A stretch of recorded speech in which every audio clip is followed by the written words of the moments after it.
Amici rossoneri, è il momento di scendere in campo, perché è tornato il Fanta dei milanisti. In palio ogni giornata ci sono maglie ufficiali del Milan, buoni Amazon da 100 euro e, tra i premi finali, iPhone 16, MacBook Pro 14 pollici e molto altro. 270 crediti per la rosa, mercato sempre aperto, ma soprattutto solo milanisti.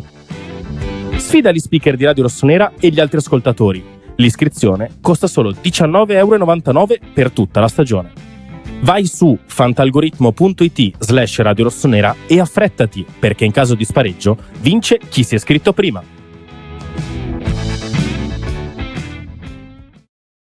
Ritrovati amici di Radio Rossonera, buongiorno a tutti, qui da Mattino Milan, mercoledì 3 settembre del 2025. Saluto Enrico Boiani, ciao Henry.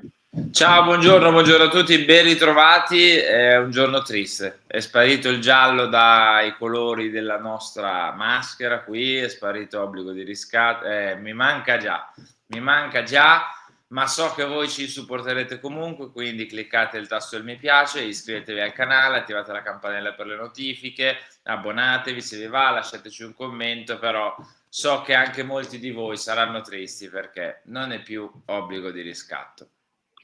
No, non è più obbligo di riscatto, anche se un po' di mercato in realtà parleremo, perché insomma ci sono delle dichiarazioni del papà di Santi Jimenez che raccontano un po' le ultime ore di quello scambio di mercato che insomma si è cercato di fare fino all'ultimo secondo tra Milan, Roma, Dobbik, Jimenez, e quindi le andremo a vedere e cercheremo di capire cosa è successo realmente in quel momento in cui insomma il Milan e la Roma si stavano scambiando l'attaccante, ma alla fine quello che insomma ha chiuso un po' sempre tutte le porte è stata proprio una delle parti, non il Milan, non la Roma, non Dobbik, ma Santiago Jimenez, che tra l'altro continua a postare come un matto nelle ultime ore foto eccetera sul Milan, perché se 6 mesi prima tu stesso racconti che hai preso un giocatore che ha sempre sognato di vestire questa maglia, tifa questa maglia eccetera, è così, non è che poi lo si può nascondere. Poi al di là del fatto che segni non segni, bravo non bravo, però insomma quello è abbastanza innegabile, era ed è un tifoso del Milan.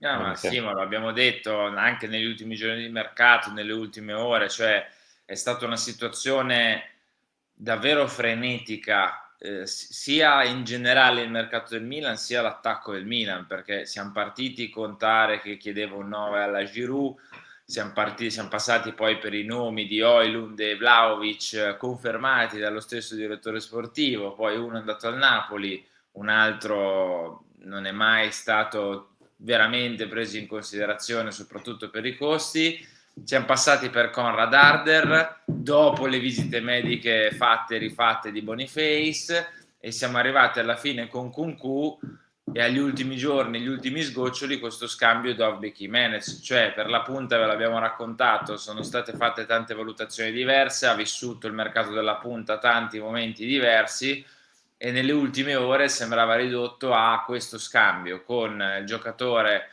che inizialmente non apriva, poi è arrivata la voce del fatto che Santiago avesse iniziato ad aprire, allora si è lavorato soprattutto per capire la formula, prima scambio di prestiti, poi scambio di prestiti con diritto, poi il pensiero anche di fare scambio di cartellini, insomma tante idee diverse. Alla fine della fiera nulla di fatto, con Santiago che ha postato cuore rosso, cuore nero, sarà perché tifiamo, anche attraverso il suo agente Raffaella Pimenta, un po' di caos, sì, un po' di caos. Ho rimesso obbligo un po' perché mi manca, un po' perché stiamo parlando in realtà di mercato, ma dopo siccome non ci parleremo più di mercato lo toglierò, ma come sentite magari in sottofondo stanno distruggendo lo studio di obbligo di riscatto di Enrico Boiani. Sì, ragazzi. Perché gli stanno rifacendo lo studio di Mattino Milan, giustamente. Mi sembra corretto. Leggo velocemente le parole del papà di Jimenez ieri a Claro Sport su V Radio Messico. Spero di aver letto bene. All'inizio abbiamo sentito dire molte cose, poi abbiamo sentito le dichiarazioni del direttore sportivo del Milan e abbiamo iniziato a capire cosa stesse realmente succedendo. Non sapevamo dove stesse andando. Santi ha iniziato la partita, ma la verità è che era tutto molto confuso. Il rappresentante del club ha iniziato a contattare l'altro club, cioè la Roma, e hanno avuto la possibilità di fare quello scambio, ma Santi non è mai stato consultato sulla situazione. È un giocatore del Milan, aveva un contratto, lunedì mattina tutte le parti si sono incontrate. I direttori sportivi, i consulenti, come Zlatan, ad esempio, hanno deciso che Santi sarebbe rimasto. Hanno spinto per quello scambio, ma poi non è mai stato confermato fino in fondo. La verità è che non ho dormito tutta la notte, il mercato si stava chiudendo, ero in costante comunicazione con la società e ascoltando i direttori sportivi i dubbi hanno iniziato poi a sorgere. Non abbiamo avuto il tempo di scoprire se fosse vero che il club lo avesse preso in considerazione per questo torneo. È un anno di Coppa del Mondo e se Santi non avesse avuto la possibilità di lottare per un posto da titolare sarebbe stato complicato e complesso. Siamo felici che Santi sia ancora al Milan, ma a un certo punto hanno dubitato delle sue capacità perché sia l'allenatore che il direttore sportivo sono nuovi arrivati. Ora, queste sono le parole del papà di Santi, poi le leggerete con più approfondimento sul sito perché poi insomma, parla anche di come lui ama il club, che vuole restare, dipende da lui se farà bene, se farà male alla fine, insomma, al di là del fatto che questa situazione è andata in porto, poi dipende dal giocatore se quest'anno farà bene. Il Milan ti chiede tutto ogni fine settimana, ad esempio dice, ma 10 giocatori sono andati via da settembre oggi, però ho grande fiducia che farà un grande torneo, cioè da un colpo di qui, colpo di là, colpo di qui e un colpo di là. Ad esempio dice, hanno appena investito circa 40 milioni di dollari su un giocatore, parlando di Santi, però dopo 4 mesi viene prestato. Non credo che nessuno possa capirci nulla. Il papà di Santi forse è novizio del Milan, giustamente, noi che siamo un pochino più purtroppo vecchi di questa situazione, mi tocca ripetere, Henry, e torno a Mettino Milan, quello che ci siamo detti anche ieri. Noi possiamo fare tutti i discorsi che vogliamo sulla rosa. Un attaccante in più, un attaccante in meno, un mancino, un destro, veloce, scarso, forte, giovane, vecchio, in prestito, diritto, tutto quello che volete. Ma se là, in alto, la situazione non è chiara, tanto cade tutto nuovamente sulla squadra.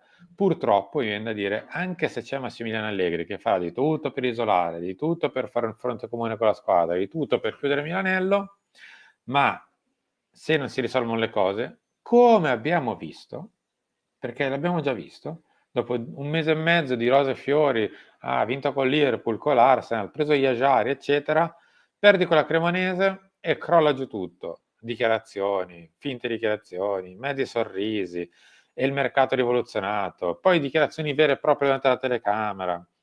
Quindi, no, fin quando non si risolvono le situazioni, siamo sempre sul filo del copro, metto ancora un po' la coperta sugli occhi e cerco di andare avanti, ma poi quando arriva la bordata di freddo sotto, saremo ancora vestiti o ci troveremo a essere svestiti? Oh. È una bella domanda, Simo, e cioè, in realtà l'ha detto lo stesso Allegri, nelle prime 2 conferenze che ha fatto ha ribadito più e più volte che bisogna remare tutti dalla stessa parte, che nelle società in cui ha lavorato le cose sono andate bene perché dall'alto le cose andavano bene, poi la squadra, l'allenatore stesso erano solo il prodotto finale delle cose che andavano bene più in alto, no? E ha sempre fatto questo riferimento a una società forte, una società che funzionasse e che avesse come focus quello di fare bene.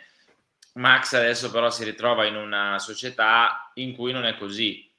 È vero che nella sua ultima esperienza la Juventus più o meno non era troppo distante, nel senso che di divisioni interne ce n'erano, di idee diverse ce n'erano, di persone proprio completamente divergenti l'una dall'altra ce n'erano, però mi verrebbe da dire sì, ma una situazione ancora più diversa, perché almeno lì comunque il focus era vincere le partite e far bene, con tante idee diverse, con tante correnti di pensiero diverse, ma nell'ultima Juve che ha allenato Allegri comunque il main focus era quello.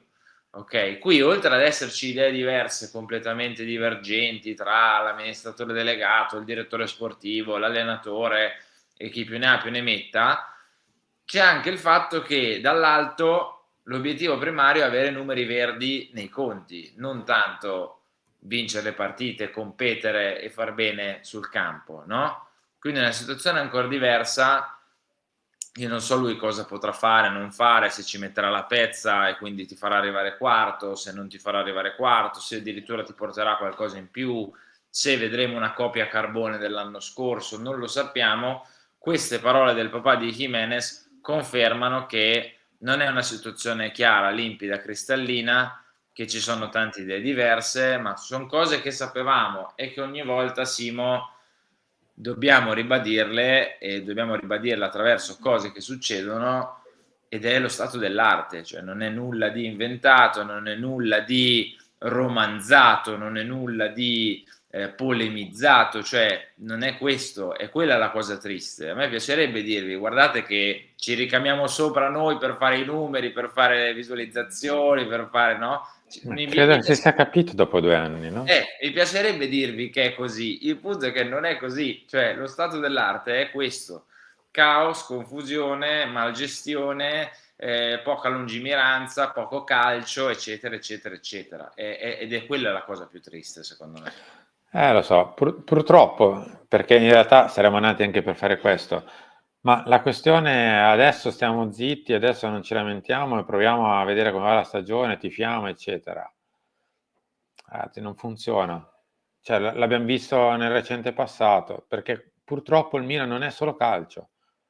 Cioè, credo che sia abbastanza chiaro.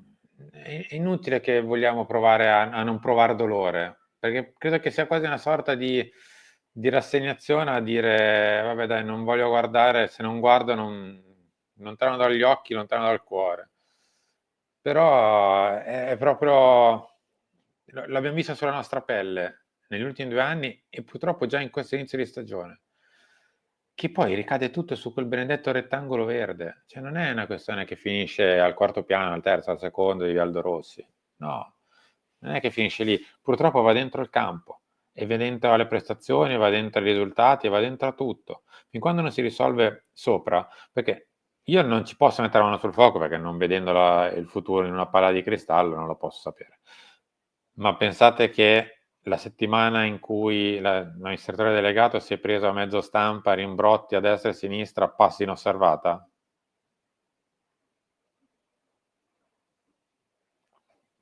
Lo spero. No. Lo spero, ma negli ultimi 2 anni non è stato per niente così. Vorrebbe dire essere cambiati, come persone quasi.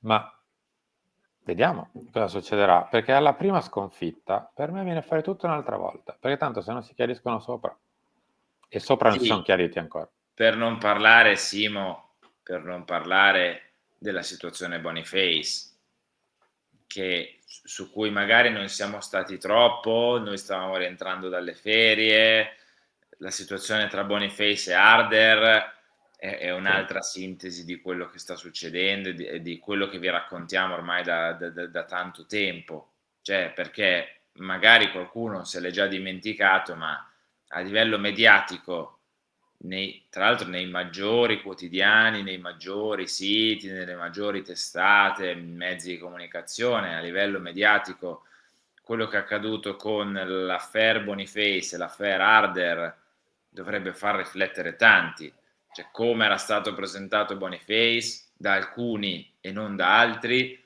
e come era stato presentato Harder da altri e non da alcuni, cioè anche lì, ripeto, poi la frenesia del mercato ci ha portato un po' più avanti, ci ha portato ad altre cose, a Rabiot, a Vlahovic agli ultimi giorni con lo scambio, ma anche un Cu che è arrivato poi in 4-4-8, ma anche quello che è successo con il doppio caso Harder-Boniface dovrebbe farci tanto riflettere, non poco, dal punto di vista comunicativo, mediatico e della gestione.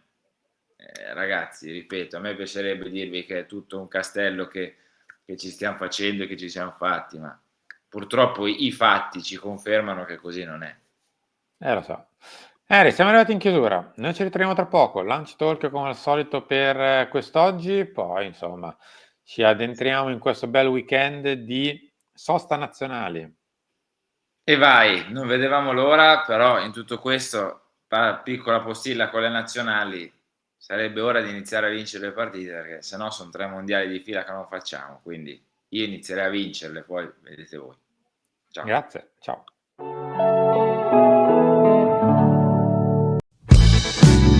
Amici rossoneri, è il momento di scendere in campo, perché è tornato il Fanta dei milanisti. In palio ogni giornata ci sono maglie ufficiali del Milan, buoni Amazon da 100 euro e, tra i premi finali, iPhone 16, MacBook Pro 14 pollici e molto altro. 270 crediti per la rosa, mercato sempre aperto, ma soprattutto solo milanisti. Sfida gli speaker di Radio Rossonera e gli altri ascoltatori. L'iscrizione costa solo 19,99 euro per tutta la stagione. Vai su fantalgoritmo.it/Radio Rossonera e affrettati, perché in caso di spareggio vince chi si è iscritto prima.